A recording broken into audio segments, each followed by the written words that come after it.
So nothing says holidays like an old-fashioned apple dumpling. And there are a lot of different apple varieties, so choosing the right one can make all the difference in flavor. So what apple are we going to use today? Now, I've always heard that when you do a apple pie or, you know, some sort of like cobbler, you want to use like a Granny Smith, a more tart apple. Is that right? You know what? I'm going to concur. After this whole taste testing, yeah, but there's some attributes to, let's say, the Braeburn. Okay. It has a little bit more juiciness to it. I feel so weird sometimes. I feel like I'm like going in on like the different varieties of apples. Like, oh, well, this one's more, it's like I'm judging a fine wine or something. Well, you know, it's to your taste as well, and also texture. Texture kind of freaks people out a little bit. Yes, true.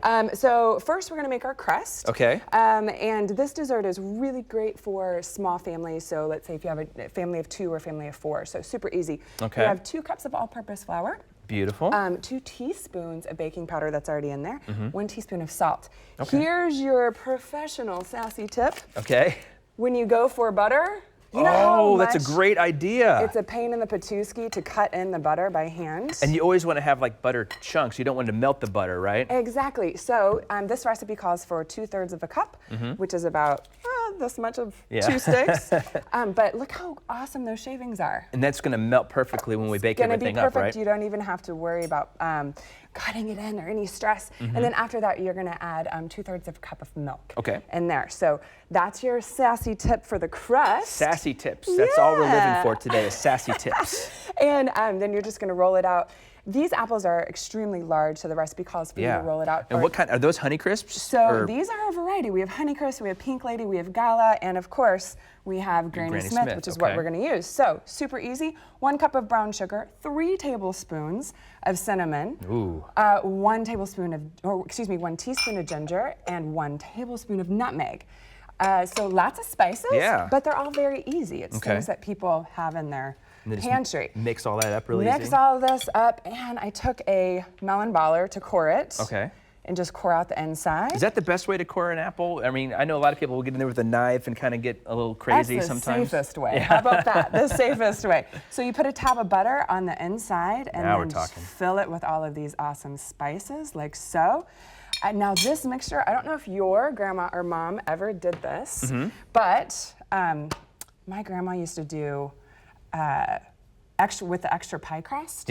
Fold it up with some butter and cinnamon. So this really reminds me of this recipe. Cool. And you could just kind of fold it up however you wish. My grandma would make pies. So she had her apple pie that she would make.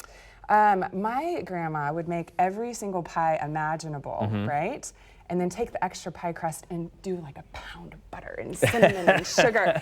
And then you fold it up and pop it in the oven at 375 for about 20 minutes. And there you go. There we go. In the Braeburn, see the juices in the Braeburn? Oh my goodness, yes. I know, right? And then so I don't know if you just saw that, but she just cut it with a spoon. So I mean, we're not talking it's going to be a, you know, that good crisp apple flavor or texture, and that goes going to go back to the texture you were talking about earlier. So the Braeburn has a nice texture.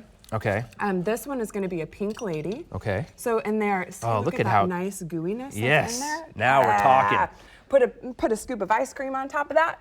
Call it good. Some a la mode style there. Awesome. Well, very cool. Now let's talk a little bit about sugars. We used just regular white sugar right there. Actually, we use regular brown sugar. Excuse me. But there's some really cool options. Yeah. You can do coconut sugar, which just kind of takes it to a different level. It just makes you go, what is that? You can use white sugar if you want to. Okay. And then there's a newfangled sugar, beet sugar. Beet sugar? I know. Kind of sounds, is it like red, like beets? It's not. Is it not? Nope. They actually grow white beets. Really? So those of you who are sans sugar cane, you know, try some beet sugar. Try some beet sugar. All right, well, can I try some of this? I know we don't have the ice cream here today, I know, yeah, try it. Get some of that gooey stuff. I want to get some of the, here, I want you to see this part right here. I don't know if you can see that, but that's the good stuff right there. I'm just going to eat it because, you know, why not? Just do it. So go big or go home, Renee. Yeah. We want to thank you for being here, for showing all these great apple dishes here. I hope you guys try them at home because it's fantastic. Is it juicy? It's very good.